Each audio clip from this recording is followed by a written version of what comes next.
Today I thought we'd shape our conversation around breath and the diaphragm because it's such a hot topic. And one of the things about breath and diaphragm is it seems like it's hard to get a hold of. And I often felt as a student like it's the cause of all my problems, according to my teachers. It's going to be the solution to all my teachers, but never in the process of learning to sing did I ever feel like I got it right. It's always the cause and the solution, but where's the answer? Where's the way of working with it? And so just as a sort of seeker of deeper truth, I've been watching a lot of cadaver dissection and listening to a lot of fascia experts and researchers, and been able to see a bigger picture.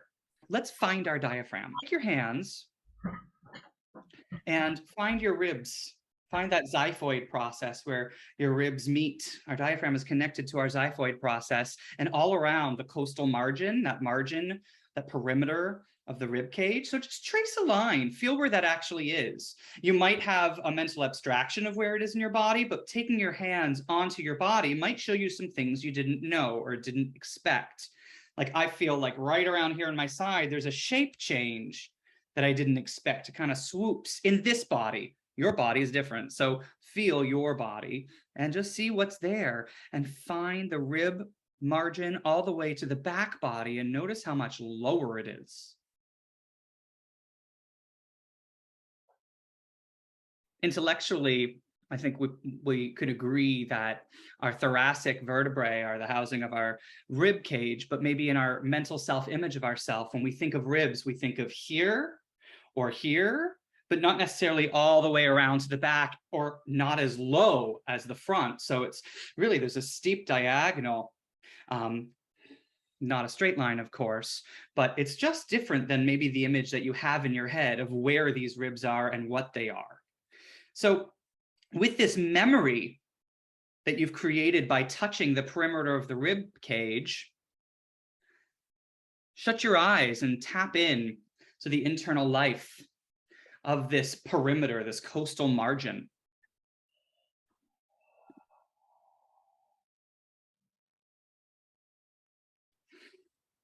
And feel what parts of that costal margin expand as you breathe in. Hi, my love. We're just touching around the perimeter of the rib cage, feeling the costal margin, noticing how much lower it is in the back of the body than the front of the body, and knowing that the diaphragm attaches around this costal margin. So as you breathe and connect to where the diaphragm is, what parts do you prioritize? Habitually, not consciously? What parts expand? And what parts might need a little bit of an invitation? And simply by looking with your mind's eye and noticing, oh, I don't really expand as much over here as I do over here, that becomes an invitation. The body willingly will participate in a larger and more full way just by seeing that there are areas that you didn't include, areas that might have slipped off of your radar or never gotten onto your radar.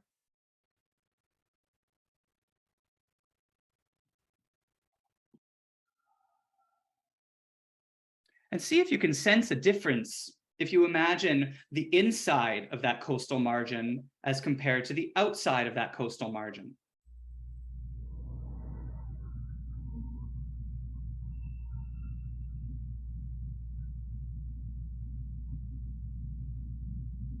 And as you take your mind's eye from one area to another, wherever your curiosity leads you, ultimately what we're looking for is a proportionate expansion around this costal margin. That might take a little bit of game playing or trial and error with your own eye, a little dialogue with yourself, maybe some imagery, and shift back and forth. If this feels possible for your mind's eye to see, which maybe today it won't, tomorrow might be a little bit clearer. If you can imagine the differences, feeling the sensation change, if you imagine the outer rim of that costal margin expanding proportionately as compared to the inner margin. My Feldenkrais teachers talk about how for the diaphragm to fully descend is dependent on what's around it moving. If I don't move my back body, my diaphragm can't fully descend. If I don't move my side bodies, my diaphragm can't fully descend. So the ability for my diaphragm to have a fuller descent is really dependent upon what's around it. Fill in the blank with your mind's eye. We're searching around the perimeter of the costal margin, the perimeter of the ribs, but you know that what we're looking at slices across the middle of the torso in a round way. So maybe fill in the blank there. It's not just the perimeter of the rib cage that we're moving, but also there's something that binds it, holds it together and pushes it apart. How does that create a sensory shift? If you focus on the center versus the margin.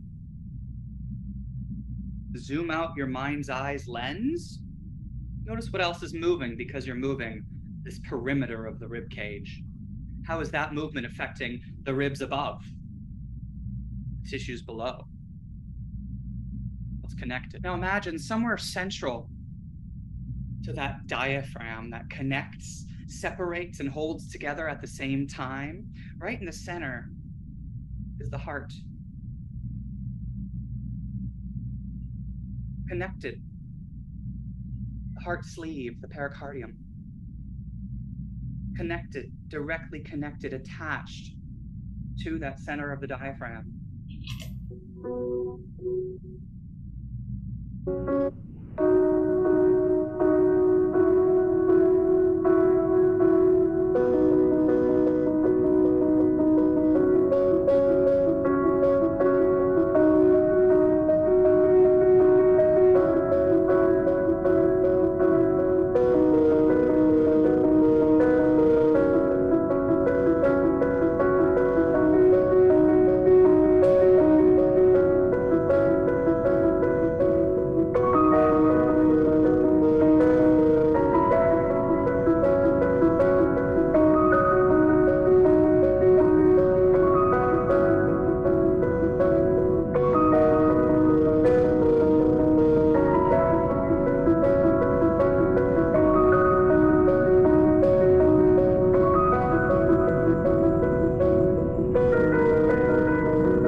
Don't see in the video are the lungs. So imagine as the ribs are moving outwards and as the diaphragm is partially flattening, the lungs are filling up, giving the heart a massage.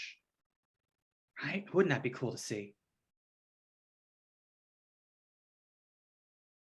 Auxetic, A-U-X-E-T-I-C, which is a funny word and basically means omnidirectional. A lot of things that we have in our world, if we squish them, they get wide, or if we squish them this way, they get long. And that's not how fascia operates. That's part of it's the non-linearity, the non-Newtonian physics of fascia. When you squish it, it all gets small. When you pull it, it all gets big, which is why teachers love these Hoberman spheres. Right? They overlay our biology. This gives an image of auxeticity, of omnidirectional expansion, which works with our biology. Last week, I quoted Stephen Kotler, who does a lot of talking on YouTube and writing of books on the science of flow state. And he says the whole point is to get your biology to work for you. And so for our biology to work for us, we've got to talk to it and we got to figure out what's really there and how it responds. And so if we know, oh, my tissues, when I squish them this way, they all get small, and when I pull them this way, they all get big, that's a reality of our form. That's a reality of our tissues. So I love that idea of not making a bad thing out of shoulder expansion, because it's just a part of their body that is able to move right now. And that can start to talk to other areas that we deem as more appropriate for singing. Are they? I don't know. I don't know. Will we ever really get to the bottom of breathing, and it has to be belly breathing, or it has to be in and up, or out and down? You know, there's a lot of different theories, and, you know, high breath for belting, low breath for classical singing. There's so many possibilities that let's leave it open. And let's talk to the biology in the way the biology is, which is that when it expands, it all wants to expand. And even if you take that image, take another moment with your eyes closed and take in the image of the Hoberman sphere and notice, what directions do you not expand in? And there are no directions like front and back or right and left. It's all round. And maybe even with this idea, you're thinking circumferentially. But what about the pelvic floor? What about through the throat?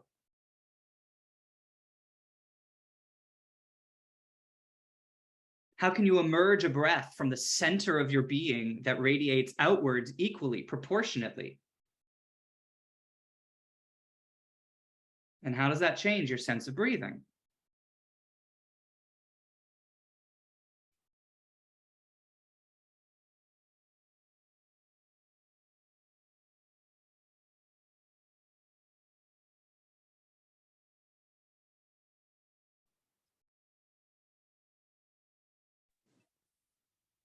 Sometimes the mental model needs an adjustment because we've inherited a narrative of rights and wrongs, and it's reflective of a model that might not be accurate. Yes. Or has inaccuracies. Let's say has inaccuracies. I don't Yeah. like to judge. We learn from the previous models that we build onto to create a more accurate model. And so it's the mental models that run our lives. And so if I have a mental model of breathing and I believe in it, I'm going to only breathe in a certain way, and I'm going to restrict everything else. A lot to chew on, and great to return to. When we talk to the nature of our biology and that which overlays it in a more accurate way, it doesn't lose value, it gains value over time. Where often in voice lessons, you know, the light bulb burns bright and then we leave the studio and it starts to dim and slowly flicker. And then we go and practice the thing we did, and it eventually runs out of its magic. If we keep doing the same exercise, it runs out of magic. The law of diminishing returns, right? So, but when we're talking to the nature of our biology and we're just starting to connect our mind's eye into the reality and the potential of our form, it'll continue to work with you. So before bed, check in with this. You'll see new things. You'll sense new things. Tomorrow morning, you might start breathing in a different way. You know, every day or every time it crosses your mind is the best time to practice, right? Whenever it crosses your mind is the right time to go, hey, what is happening down there? How is my omnidirectional expansion? How is my coastal margin? And it will evolve. It'll adapt, and that will become your new habit. It will grow with you over time. And because we can't help ourselves but be curious, your curiosity will take you into new directions. Just like Adam's curiosity was watching the top of the ribs expand, right? That's something big to chew on, a new image that might have been under the radar of my somatic self-image. So I didn't even think to look there. I didn't even think to evaluate, especially if there was a door closed on expanding in that area. So I want to unpack some external to internal breathing muscle stuff. And I'm going to show you some pictures so we can put that into ourself as we see something external. But the caveat is that a lot of what we see about the body is made by artists. Unless we're looking at cadavers, what's made is by an artist. And so it's an interpretation. And it's an interpretation as if all bodies are the same, an average, which doesn't exist. So just hold this with space. so that you're not trying to be letter of the law, but it's more spirit of the law here. I have a friend with 13 rib sets. You know, we all are made in our own unique kind of way. There are some people with muscles that other people don't have. So, you know, like, let's just hold space around the potentiality and use these images. The other thing I want to remind us of is that fascia is about, partly is about force transmission. So we're going to look at muscles and how one muscle connects to another muscle. Don't disconnect them in your mind's eye. Energy doesn't go from the beginning of one muscle to the end of one muscle. Energy goes through the flow of muscle into fascia, into muscle, into fascia, into muscle, into fascia. Muscle invests into fascia directionally. And we can see that a little bit even in the artist's illustrations. So let me say that awkward. Now I'm going to share a screen. Actually, I have to switcheroo something.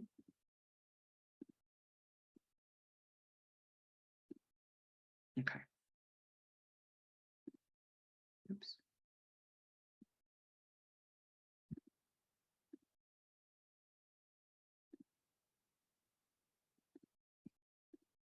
So I'm starting at the back of the head, the splenius capitis. So if you find at the back of your head, there's that horizontal ridge, the occipital ridge or the occiput. Draw some imaginary lines. You see it's not a line, but you could use the idea of a directional line or a force vector, a direction of pull that goes from the side down to the middle of the neck and down the rib cage a little bit. Choose one side to work on. I'm going to choose the right side, so that might be easiest if we're all on one side, so we can really feel the connections and work just on one side. So I'm finding the right side of my occiput and drawing a diagonal with my hand and my mind's eye down my neck somewhere to the top few ribs, connecting to my spine. So I've got one muscle group here. And if that line were to shorten, there, right? Bringing the top of that line towards the bottom of that line, I'll start to look a little bit up towards the ceiling. And to maybe to my left. Oh, it's a bit of a riddle. Maybe I look to my right.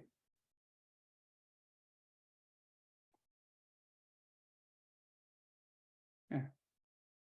That feels like an accurate bringing towards each other of the top of that line to the bottom of that line.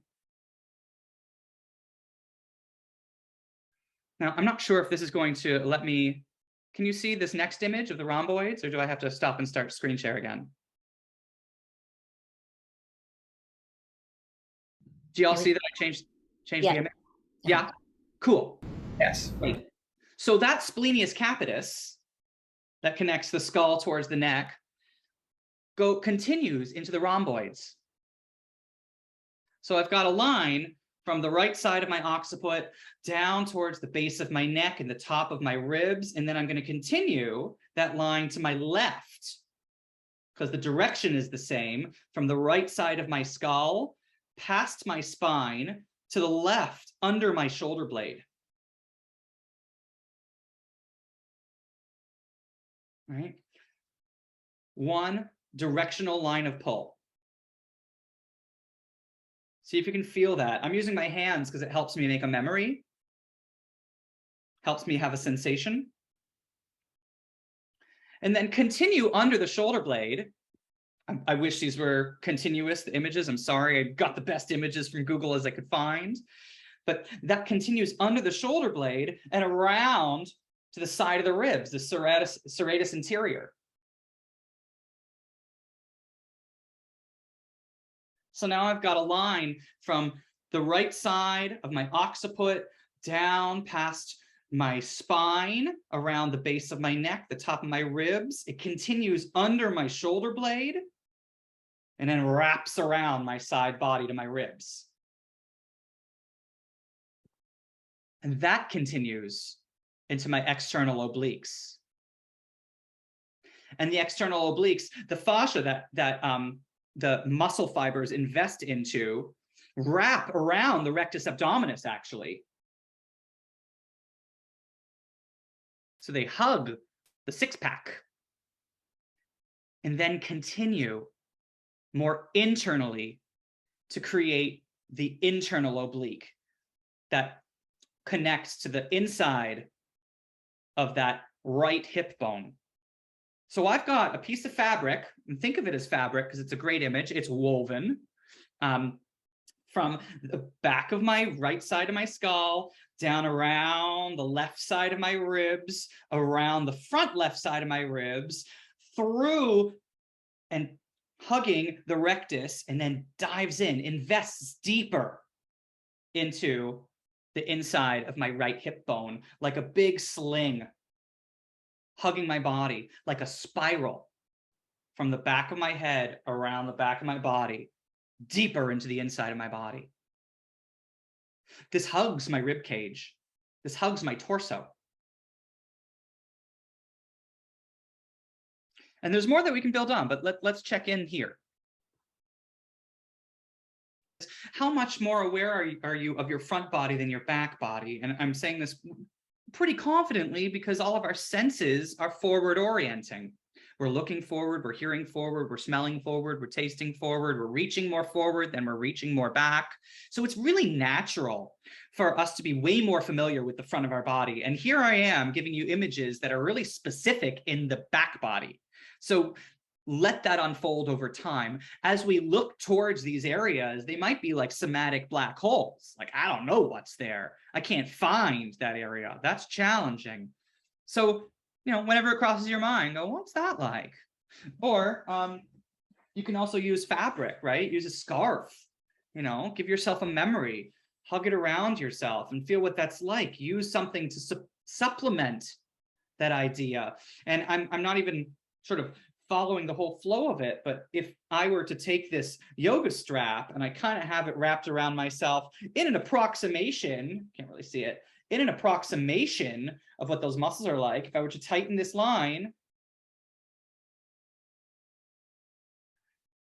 it's going to show me something and also give me a feeling that maybe I don't have, especially since it's outside of myself and I get to feel that more viscerally. I can't actually touch that very easily, but I can use something to supplement, to scaffold. And similarly, if this line was to get longer, now I've got this whole image of twisting and looking down and opening up and looking out, right? I've got this whole flow of muscle behavior, of force vector. I shouldn't say muscle behavior because it's all the fabric.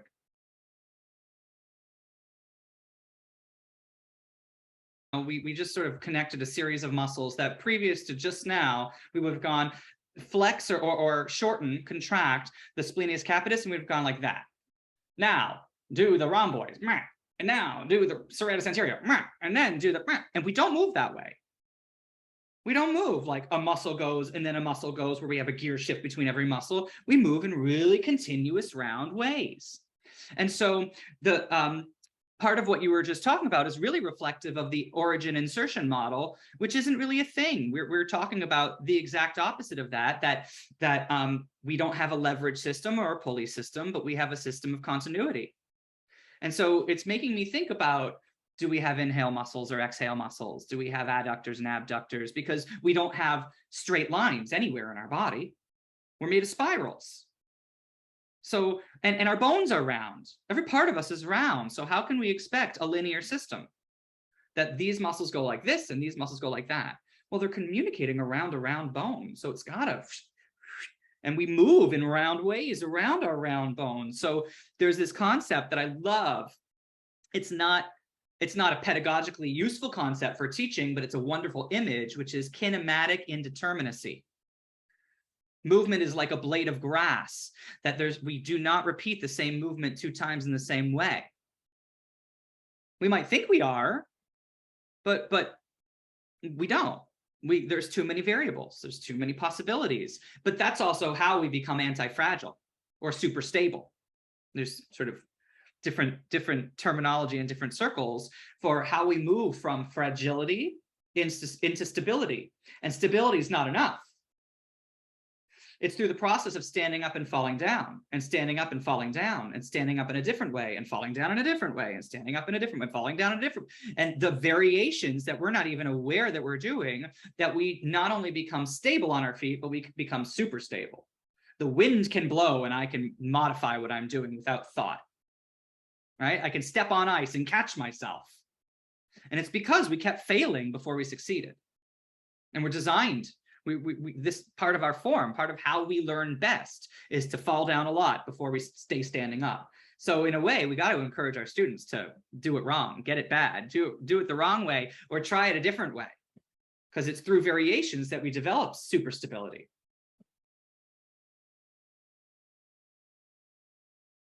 The body should be able to do these things naturally, but we put all our movement patterns into it. So we don't start with any knowledge about movement. We put it all in, and we don't finish that. We don't finish that process.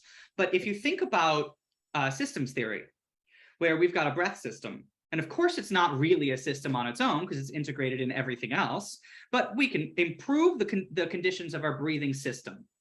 Yeah. And we can improve the conditions of our phonation system, and we can improve the conditions of our resonation system and our articulation system and every other system we can think about. And then we can put these systems in communication with each other, because that's what it's really about. Is maybe my breathing is wonderful, but there's something about the way my vocal folds are approximating that's creating some sort of competition versus collaboration. Yes. And so it's really about improving the dialogue between the systems, and that's the micro and macro of it. We can look into a small scale level, and then we can look into a much bigger macro scale where we're looking at the integration of the systems. And that's actually, to take a second and plug the workshop on Sunday, I'm doing this workshop called Sing the Body Electric, which really should be called Teach Yourself How to Sing, because I thought of that yesterday and I went, that might have sold more tickets. Not that that's the thing, but that's much more clear about what we're doing. And this workshop turns the voice off, because so often we are calibrating everything to the sound that we hear in the environment and only focusing on the product, and we miss some vital information from our form.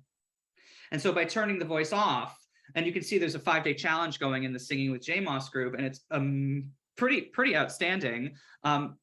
You know, folks now on day 3, day 4, day 5, their videos don't look like singing silently and then singing out loud. They're like singing silently. They're going, wait a minute, I gotta, hold on. I just gotta work on, and it's inspiring them to get more in touch with the sensory feedback of what happens when the voice is off, but the same brain circuitry is on.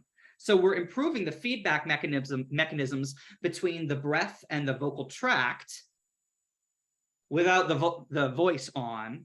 And then when the voice is on, those systems, which often don't get introduced to each other without the voice on, so many shifts happen. Ease, resonance, power, without trying. Nobody's tensing their face to get louder at the end of their video. It's just louder. For improving the systemic communication. And what's cool is as we become more and more skilled and more integrated, like you said, brilliant word, more and more integrated, time starts to behave differently, right? When we're in that zone, when everything's integrated, it's like we can do so much in a split second. We can see it all. We can see the audience. We can run through our next lines. We can do whatever we want to do. It's like time slows down.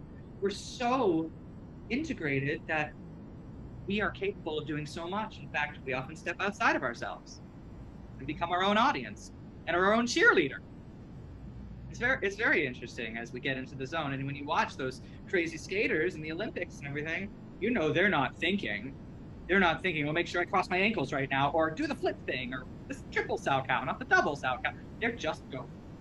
They have the desire, they have the skill, it's integrated, and just go. Learning is a funnel. We build on to our intrinsic mechanics, right? And so sometimes learning starts with looking inwards. Going, oh, what is happening here? And building on to what's happening in our awareness. Sometimes learning starts external with change your scene partner or sing as if you're in a larger space, right? And we use external prompts, and both are great. We need to build on the intrinsic mechanics to be able to have a different manifested output. And we can also learn about our intrinsic mechanics through external prompts, changing your scene partner, playing given circumstances games, playing with space, the environment that you're in, the character that you are, the thing that you're expressing.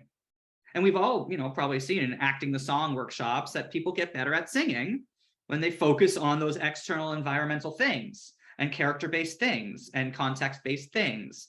And it's almost like it just tells the brain how to do the thing you're trying to do. If you have an intention that overlays with the reality of desire, of communication, of expression, it just gives the brain a direction to go in. Oh, I know how to be mad. I know how to be joyous. I know how to express myself enthusiastically to get my belt to go higher or whatever.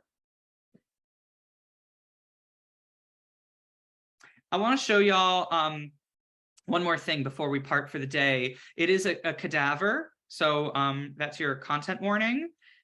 Yeah. And it's sort of in the name of, have we overcomplicated things?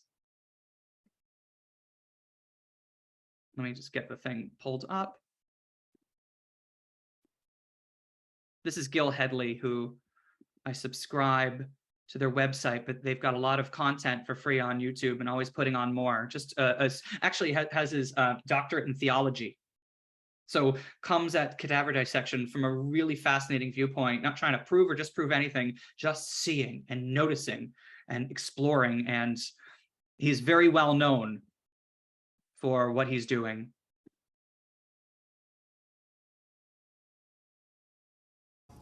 We have 12 ribs, but 11 rib spaces.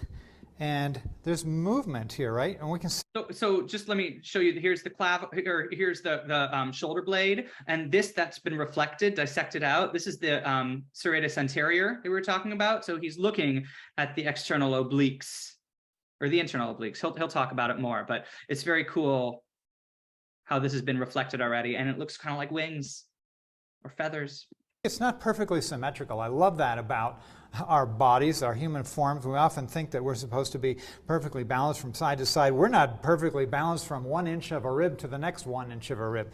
Our bodies are fractal forms of nature, and nothing is exactly mathematically similar. But we were sort of playing with the motion of the ribs here. And we can actually do a forced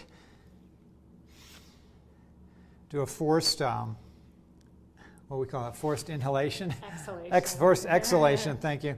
And then I let go, do a little rebound. And we can see there's still, even in a fixed form that's been lying on the table for 8 months, we still have elasticity in our lungs, in the pleura, in the muscle tissues.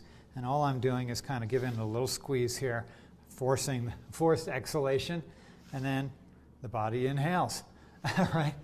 And so there's something to be said about just the sheer mechanics, the design of the form, right? That wants to breathe. We're not doing anything here. I'm just compressing the rib cage and letting go. And on the rebound, air is pulling in to the thoracic space. Fascinating and beautiful. But anyway, I hope you'll admire with me these gorgeous forms. The muscle tissue that's in relationship with it, and the amazing gift that is our capacity to breathe. Thanks, Anna. Not neat.